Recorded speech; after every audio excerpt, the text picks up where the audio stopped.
Welcome to Aligned AF, real talk for evolving souls with Yahweh Kent.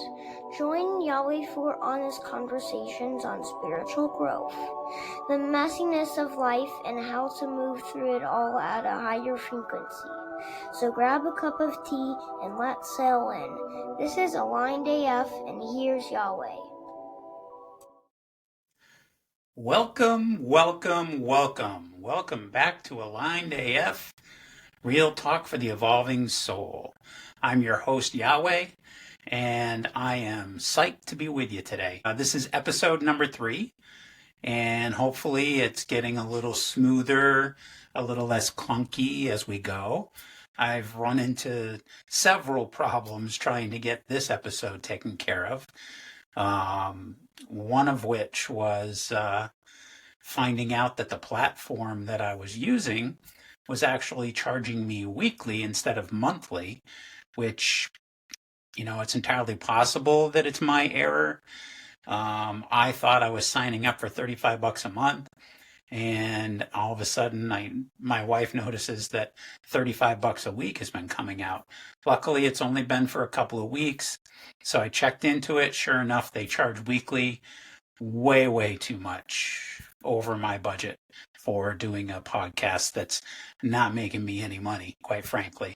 So had to do some research, talk to some people that do podcasting regularly, and have landed on another platform. So this is my first time recording with this one, and we'll see how the learning curve goes. Welcome. Today's episode is how to handle a spiritual awakening, navigating the chaos with clarity. Really what we're going to be talking about today is kind of identifying what that awakening is, what are some of the symptoms, because it's entirely possible that there are people out there that don't even know that's what's happening to them. They just think everything's effed up right now. And we're going to talk about that and talk about some of the steps you can take to gain a little clarity and a little balance through the whole process. The awakening part of it, right now, maybe you feel like your life has been just flipped upside down. I promise you're not losing it, and you are not alone. There are so many of us out there that are going through so many things right now. And this spiritual evolution that's happening on so many levels for so many people, it's widespread. And you can use that community to find your way through this. So we'll talk about that a little bit as well. To give you an idea of something that I've gone through that kind of freaked me out a little bit, and then I realized it was part of my awakening. About 10 years ago was my first time channeling. Now, when I say channeling, what I refer to is opening up to energies that don't feel like the energy that you normally live in, opening up to ideas and words and thoughts that come through you from somewhere. Sometimes it feels like it's coming from a completely different individual than who you are. I've come to a different kind of understanding of what that channeling really is nowadays. But 10 years ago, I started channeling different entities, is how I saw it. Metatron, Saint Germain, Hilarion, Gandhi, Jesus the Christ. A lot of different entities, each of them feeling very, very different in my body, and each of them with very, very different messages that, quite honestly, had never even occurred to me. And when it first started happening, I thought I was losing it. I wondered, quite honestly, is this what schizophrenia feels like? Because I thought I was losing my shit. but I wasn't. Um, and we'll talk about some of that process and some of the tools I use to figure things out and to kind of get where I am with it today. Um, One of the keys you want to remember is that each path is unique. There's no one size fits all plan when it comes to spiritual awakening and navigating it. Um, so, with this discussion, what I would like you to do is just take what resonates with you and leave the rest behind. Okay, not everything that I went through is going to be something that you went through or are currently going through. There will be commonalities among most of us, but there's going to be a ton of differences too. So, everything that I'm talking about, there's my disclaimer part. Everything that I discuss on this show is from my experience, from my opinion, based on experiences that I've had and tools that I've either found or created to help me along the process. Any of that resonates with you, great. I am not a medical professional. I am not a doctor. I am not a therapist. I have nothing to do with any of that stuff. And I don't pretend to be. And I want you to know that the opinions here and the tools that I lay out for you are meant to be used if they resonate with you, but they in no way do I intend for them to replace true scientific or medical advice.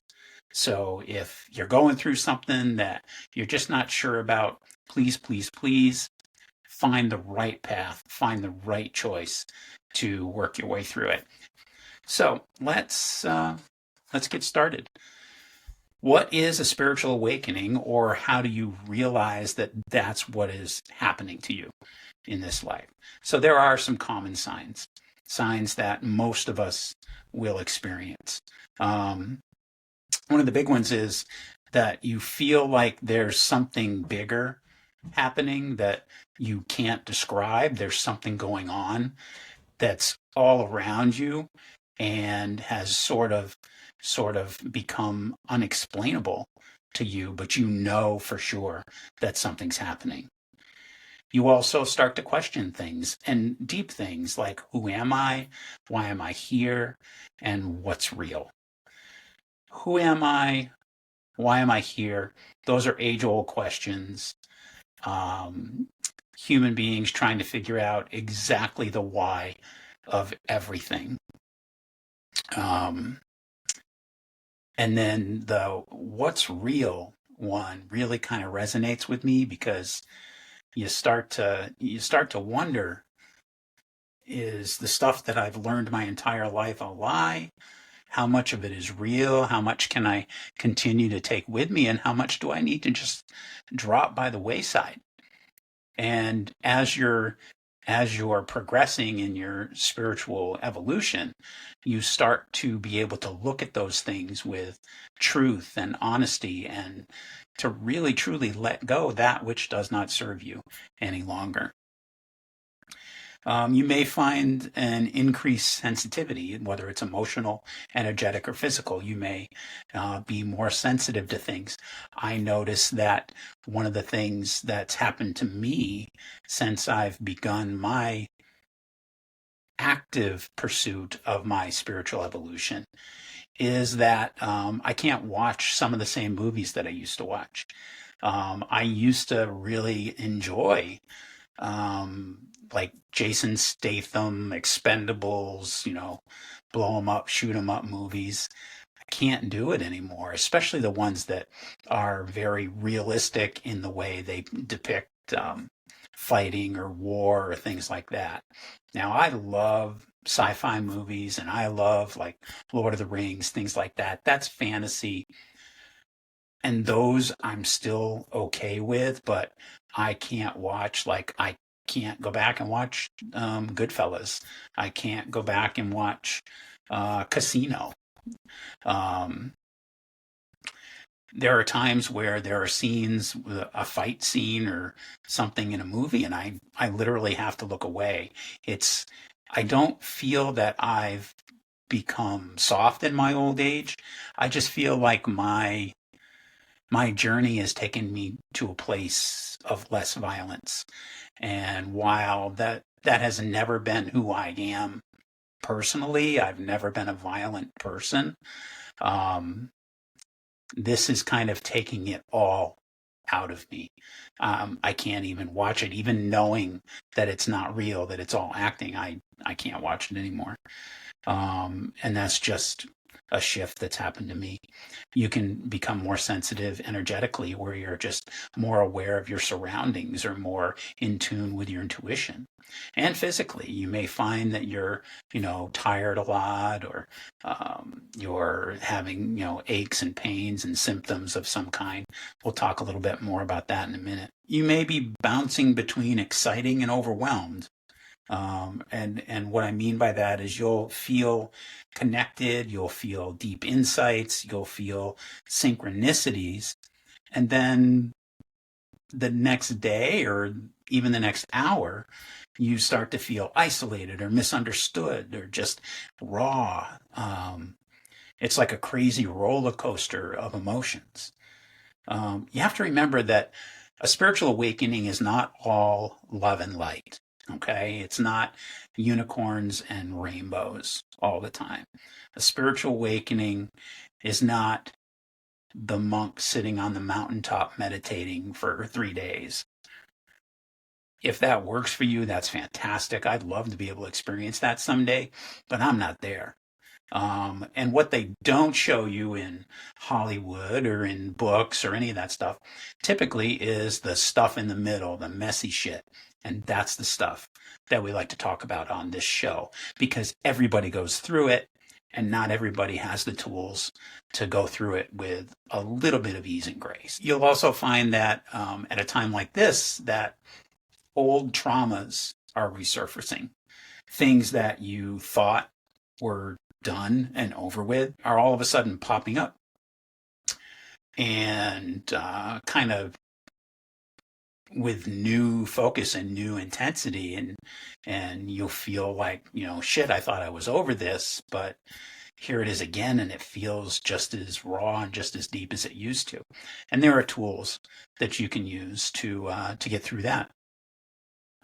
You may find a shift in relationships, whether it's friendships or relationships with family, or even a spouse or a significant other, where things are just shifting a little bit. It may be somebody that you've known most of your life and you've always enjoyed talking with, but things have shifted. Their energy is different than your energy, and it's not as supportive maybe as it used to be. That happens. It's okay. It doesn't mean you're abandoning anybody. It doesn't mean you need to fight and break up. It doesn't mean you need to get a divorce. It just means that things are shifting. And if you're aware of them, then you can work on them together. Or you may feel like you're just losing everything. You feel there are times where either I or a friend of mine has felt like everything's just falling apart. And that's one of those slippery slopes that you don't want to go down, because as you begin to affirm that everything's fall apart, then more and more stuff shows up to kind of validate that, and it becomes almost like a self-manifesting process. You don't want to go down that route.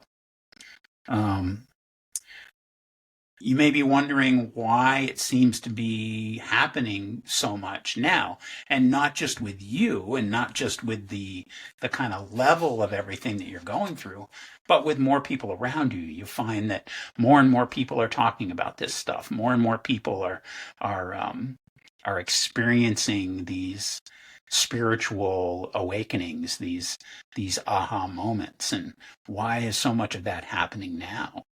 Well, the truth is because there's a spiritual evolution going on with everybody, and the energies have shifted.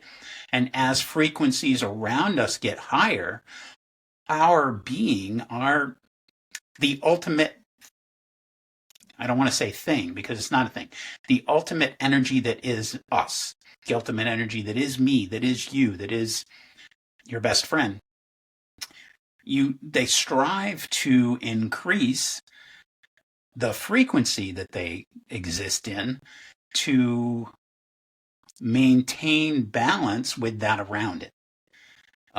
And that's why it's so fucking uncomfortable sometimes, because as your frequency rises, if frequency around you is not rising, it becomes incredibly uncomfortable to even live in those situations.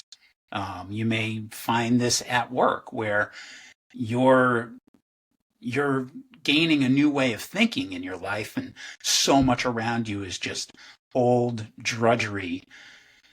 You don't even want to be around it anymore. And it's okay to feel that way. It's not anything to be afraid of. And there are tools to help you with that. And sometimes, honestly, a change is the best thing you can do for your life. Change can be scary.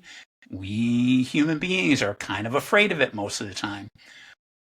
But if you think about every great change that's happened in your life, any huge change that was a little bit scary at first, hasn't almost all of them worked out okay, and usually for the better? Now there are going to be moments of sadness and catastrophe and difficulty. That's the human dilemma. In most cases, if you stop fighting the damn change and you just go with it, not only does it get easier to deal with, but you find that it had to happen. It had to happen in order to make your life just that much better. So when you first start going through this stuff, you end up going through what I call the chaos phase. You start shedding old identities, old relationships, and old beliefs. So what do I mean by shedding an old identity? I'm Yahweh. I was born Matthew. When I was young, I was Matt. My mom called me Matt. All my friends called me Matt. I shifted into Matthew in probably my 30s because I was working someplace where one of my employees was also a Matt. And in order to avoid confusion, I said, okay, he's Matt, I'm Matthew. We're done with it. And I just got kind of used to being Matthew. So for another 2 decades plus, I was Matthew. But during the last 10 years, I began to feel less and less like the old me, like Matthew. It just wasn't resonating with me anymore. I found that I was shifting out of old behaviors. Relationships, we talked about that briefly. You find that you're just not on the same, I don't want to say level because that implies like a caste system, and that's not what I'm talking about. You're not on the same frequency with somebody that's been in your life for a long time. But you find that you're connecting to people that maybe you didn't know a week ago, that all of a sudden really resonate with you. You meet somebody and you think, holy shit, I don't know who this person is, but I want to know more about them. I find that happens to me more and more now with strangers who eventually become friends. And then your beliefs, how you see religion, how you see spirituality, how you see God, what changed for you.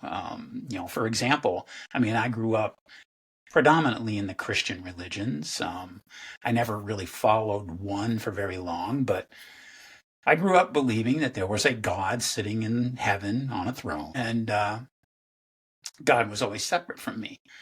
But over the last, I would say probably 20 years, that kind of shifted for me, and I started seeing God differently and seeing if you have to label something as God, then that's everything.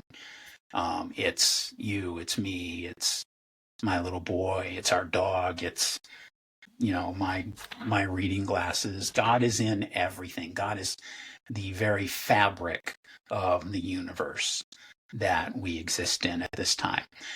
And that being the case, I too am God, and so are you. That's kind of why I feel comfortable with the name Yahweh. Because once I shifted out of Matthew, I had to have something. And spirit, I guess I'll call it spirit because it's an easy label, and it makes more sense to people to think that they talk to somebody other than just kind of looked inside their own energy. And that's okay. It's okay. But the godness in me said, with words in my ear, feel free to use Yahweh. And I did, and it resonated, and it felt absolutely right, absolutely amazing. And I introduce myself that way all the time now. Part of the chaos phase is also releasing things that have to be released, because you can't do it. Progress can't be made unless you release some things, and that's okay too. So releasing things that have to be let go, things from your past, things, whether it's habits or ideas or even goals. I mean, sometimes our goals shift, and it's okay to release them. We think that once we have a goal, sometimes that we have to follow that through, even if it's not resonating with us anymore. And you don't have to. You have free will.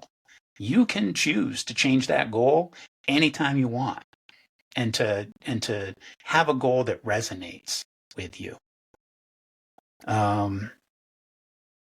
There's also a grief period within this chaos phase, a period where you grieve the stuff that you're losing. I literally grieved losing Matthew like some part of me was dying, like I lost a loved one.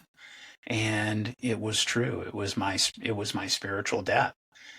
I even reached a point where I was so sad and devastated by it that I had to have a funeral. I had a spiritual event in my living room so that I could help the Matthew in me to pass over. And that helped me a lot. It helped me a great deal to not only shift out of Matthew, but to really take ownership of who and what I was becoming. Now, I don't lose anything. I don't lose memories. I don't lose ideas that I used to have. I don't lose who Matthew was. But when it comes up, it's not me anymore. It's not a legitimate part of me like it used to be. That's gone.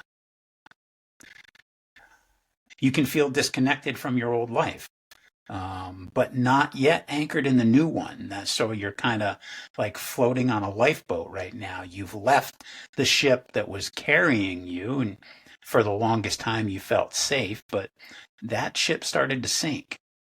So you got onto a lifeboat, and now you're floating in the ocean, knowing full well that there's going to be another ship, and it's going to be bigger and better and more beautiful and have so much more that's satisfying for you. But you're not quite there yet. You're just kind of bouncing along, disconnected from things. Totally normal at this time of your evolution. It's absolutely normal to be going through this, and you don't have to be afraid, because you're not going to get lost. You're not going anywhere. You just got to find the right tools to help you get to the next boat. For some of the physical symptoms you're going through, you'll go through fatigue. You may go through body aches. You may go through headaches, energetic headaches. My wife gets them from time to time, and they're no joke, sleep disturbance. Raise your hand if you wake up at 3 o'clock in the morning every day. I don't know what 3 o'clock is. They say it's the witching hour, but it seems to be pretty common. Now, sometimes I'll wake up at 1:30 in the morning. Sometimes I'll wake up at 4 in the morning. But I always wake up within that block of time. Within that block of time between 1:30 and 4, I wake up almost every single day. And I'm awake for a while. I'll be lucky if I fall back asleep and get another hour, but usually I don't. And I've tried everything. I've tried meditating. I've tried getting out of bed. I've tried counting sheep. I've tried watching a movie. I've tried breathing techniques. I've tried gummies. I still wake up, and I'm still awake for a little while. And it's not unusual. It happens to almost all of us who are going through this. So the question is, why is it so tough before it gets better? Why does it have to be?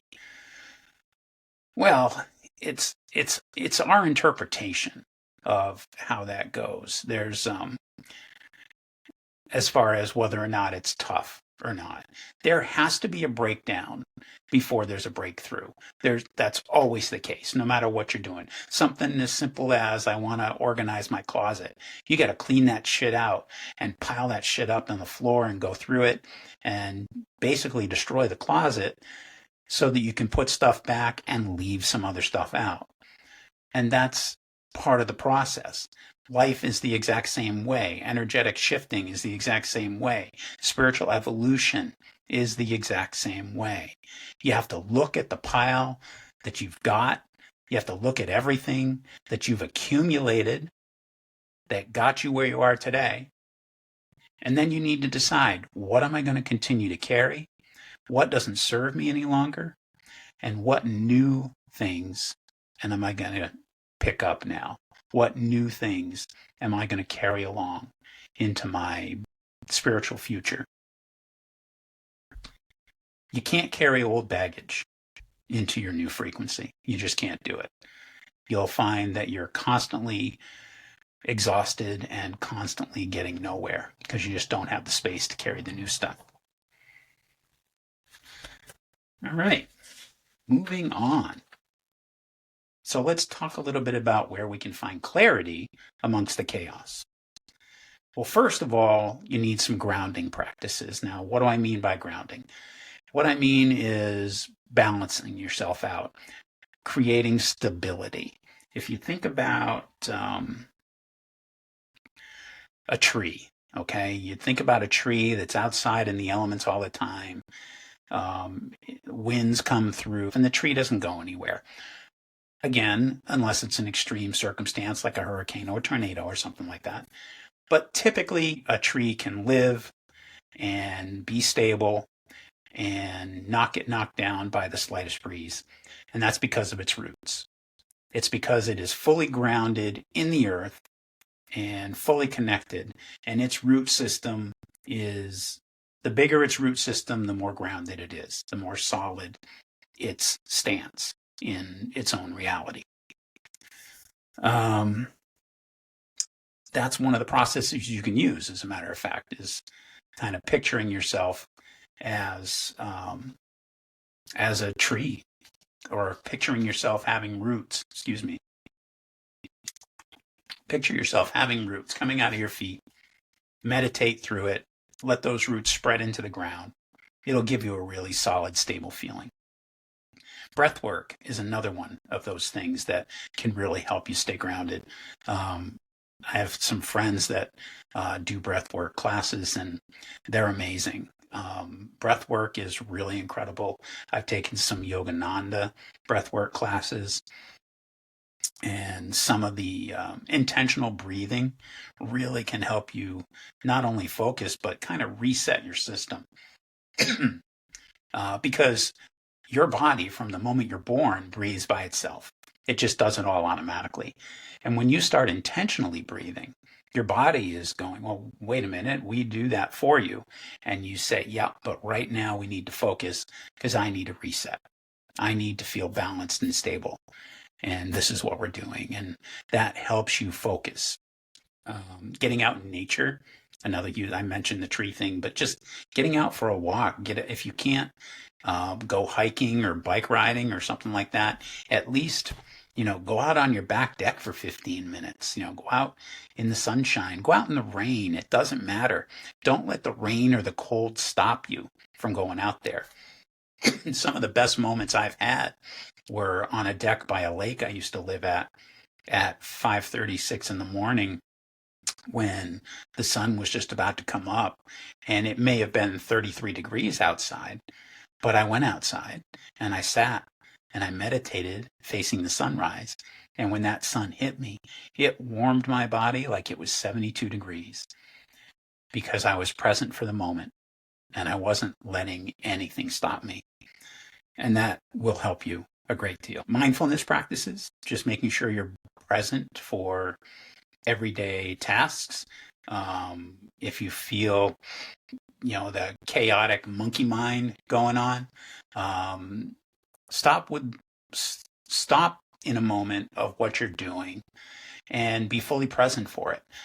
If you're driving in the car, really be present. That especially, really be present for what you're doing, the turns that you're taking, what's on around you. Be fully present for all of that. If you're doing the dishes, be present for the soap that you're applying and the water that you're rinsing it with, or however you're loading the dishwasher.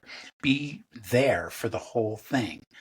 And you'll find that not only is it less of a task, but you're actually feeling a lot more grounded when you're done.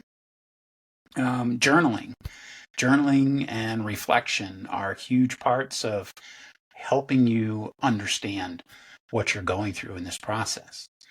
So keep a journal. I admit I'm not the best at the journaling part. I will do it consistently for a number of days or a number of weeks, and then I let something slide, and then I don't do it for a while, but then I always come back to it. And I always go back and read what I was going through at the time. But journaling's huge. And when you do your journaling, don't have a plan or an intention. Okay, you don't have to journal a certain way. At 6 a.m. I woke up. At 6:15 a.m. I meditated. You don't need to keep track of that stuff. If that floats your boat, that's great. But that's not what journaling is. You want to just open the page, grab a pencil or a pen. I personally find it to be more organic to write by hand. If you prefer to do your journaling electronically, that is entirely up to you. But just write. Don't plan anything. Don't say, this is what I have to say. Just start writing. And it could be hogwash. It could be gibberish. It could be enlightening. You don't have any idea, but you won't if you try to control it. So just let it all out. Nobody else is going to read it unless you let them. So just write down whatever comes, okay? It's very cathartic. Take time each day to reflect on how your day went. Usually at the end of the day, take time to meditate and take time to sit with your day and to say, here's what happened today. Here's something I had difficulty with. How could I have handled that differently? Or here's something that I had difficulty with, and holy shit, it really was a lot easier to handle now that I'm paying attention. Celebrate the wins when you find them. The other thing you need to do throughout this finding of clarity is to learn to trust your intuition. As you awaken, your inner knowing begins to gain clarity. And you want to trust it. You want to exercise it more, because the more you use it and the more you listen to it, the stronger it's going to get. So when you're feeling that intuitive pull where something's going to happen, or you think you're making a wrong choice, if you think you're making a wrong choice, don't make that choice. Okay? Trust your intuition. Find another way. Because if you really think that something is not right for you, that's your intuition telling you, fucking listen. Because how many times have you said in your life, I knew something was going to be screwed up about this. I wish I had listened to myself. You need to start that today. I don't care how old you are, how long you've been doing this. You need to start it today. Okay? Trust your intuition. How many times have you met somebody and just had a feeling that there was something that didn't resonate with you? But, you you hid it and you went about your business, and later on found out that that person did something or said something that was kind of messed up as far as you're concerned, you should have trusted your intuition then too. Always trust it, because I don't think my intuition has ever steered me wrong. Boundaries are another thing that are going to be really, really important with gaining clarity in the chaos. We may not always understand what's going on, or people may not always understand what's happening in our lives or what we're trying to tell them. But that's okay. It doesn't matter if anybody else understands what's going on in your life. It doesn't matter. All that matters is that you understand what's going on. You don't have to explain yourself. This is one of my favorite things. You don't have to explain yourself to someone committed to misunderstanding you. You don't have to explain yourself to someone who is committed to misunderstanding you. If someone has got it in their head that that what you're doing or saying doesn't make any sense, it's not your job to convince them. And it's okay. It doesn't matter if they believe it. It doesn't matter one way or the other. It's not your job to try to convince them. Okay? When you learn to let that go, it becomes a lot less frustrating to talk to people. So as you're sort of navigating the chaos, how do you begin to integrate? One of the keys there is to make peace with change. Change is a tough one, but don't fight it. Don't fight the shift. You got to flow with it. You got to accept that you don't have to have immediate answers as well. Change is tough with us as human beings. We are creatures of habit. And when the habit is bad, it doesn't matter, because what we don't know is scary. So we avoid the change. How many people have stayed in bad relationships because they didn't know what was coming? Maybe it would be worse. Well, that's a story that you tell yourself so that you can at least find some safety in a fucked up situation. I think it was Buddha, and I'm probably not going to get the quote correctly, but I think it was the Buddha who said, change is not uncomfortable. Resistance to change is uncomfortable. There is very little that is more right than that. Learning to accept the fact that you don't have to have immediate answers can be a tough one. We live in a world of immediate gratification, and that is not this world. The spiritual world is not immediate gratification. Time doesn't mean a damn thing in the spiritual energetic universe. Time is nothing. So you'll get answers eventually. Sometimes they'll come quickly. Sometimes they'll come in a few weeks. Sometimes they may not come for a couple of years. And you need to be okay with accepting that you're not going to get answers immediately. And then you got to move. You got to move from being a seeker to just being. So you start off in this whole process, you start off searching for answers. And then you begin to embody what you learn. So read all the books, watch all the videos, listen to all the podcasts, watch the documentaries, and then get to the point where you realize that you are the wisdom that you've been searching for. All of that stuff that you accumulate goes inside you and melds together into one understanding.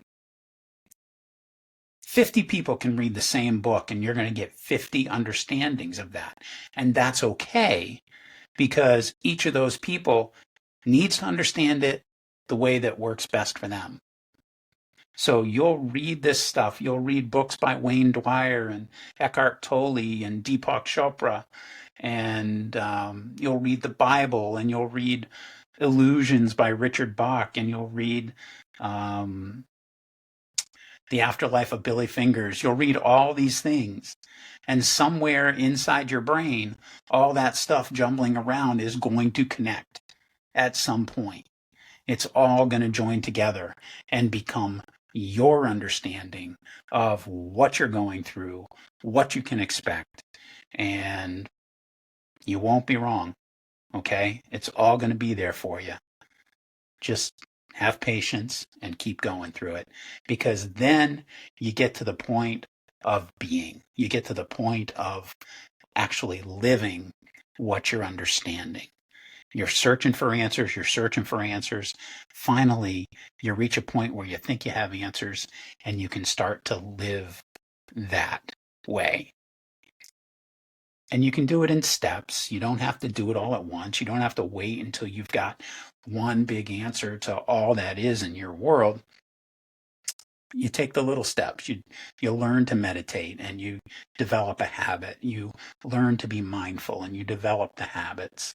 And you take all of those little things at a time, and eventually they meld into an existence that you really enjoy. Okay? It's not always perfect. There's going to be moments where you have bumps in the road. I have them too. I just had one a few minutes ago because I asked for total silence so that I could record this video.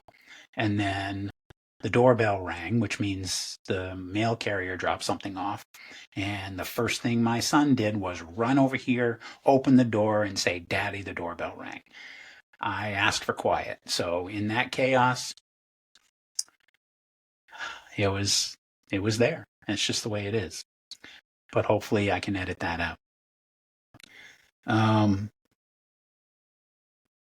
Not everyone is going to understand you through all of this, and they don't need to. This is about you, not about them. Always, always, always stand in your truth, regardless of anyone else's opinion. But be kind about it. So there are there are members of the spiritual community who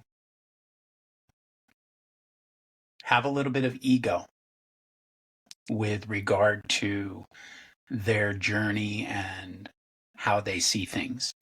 And quite often, I'm not saying all the time, and if you think I'm talking about you, you got to figure that out. I'm just saying that there are people out there in the spiritual community who judge others, quite honestly, for not being where they are, for taking different paths, for not resonating with the same tools that they do. And you don't have to worry about them. You don't have to change anything you're doing for any of those people. You just stay in your truth. Stay with what resonates for you. Stay in your process. And if you find anyone trying to either control you or judge you for what you're doing or how you're doing it, walk away from them, because you don't need that. And it's not their place to make that judgment. So there was a lot, that we kind of shared today. I want to begin to wrap things up.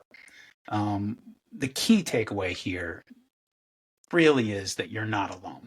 Okay? You have got lots of company in this whole screwed up process. There's no rush to get it done. There's no pressure to feel healed or feel enlightened or feel anything other than how you feel in this very moment. Remember that enlightenment is not a destination. It's a process. You're on the road of enlightenment, not a to enlightenment. We hear that all the time. Oh, they're on a path to enlightenment. Well, enlightenment is not something at the end of Route 66 or when you get off the plane in Boston. It's the path that you're on. It's the journey. It's the trip. It's the hike. It's the walk. It's the drive. It's all of that. That's the enlightenment. It's a verb. It's not a noun. It's a verb.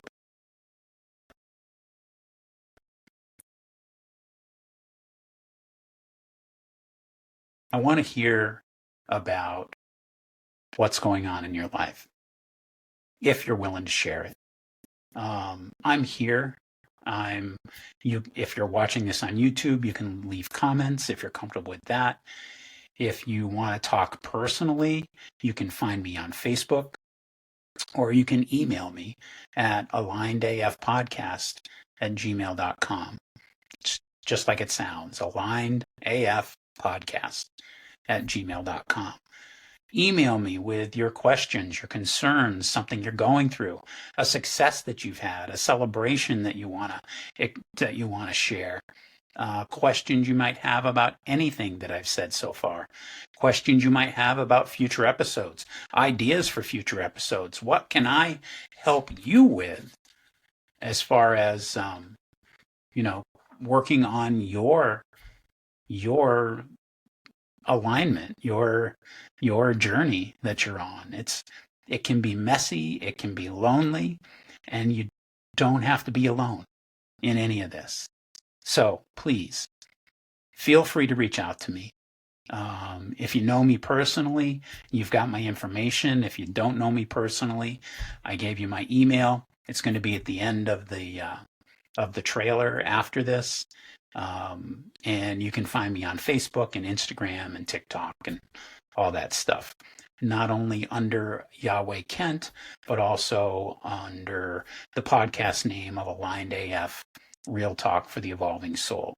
Now remember that Aligned AF may mean aligned as fuck, but here it means aligned, authentic frequency.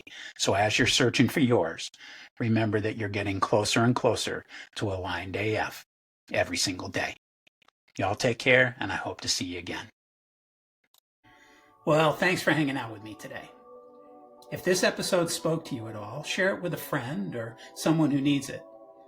You can also leave a review or connect with me online. You can find Aligned AF on YouTube, Facebook, your favorite podcast channel, or at alignedaf.org. And if you want to reach out directly, you can email me at alignedafpodcast@gmail.com. So until next time, stay aligned AF.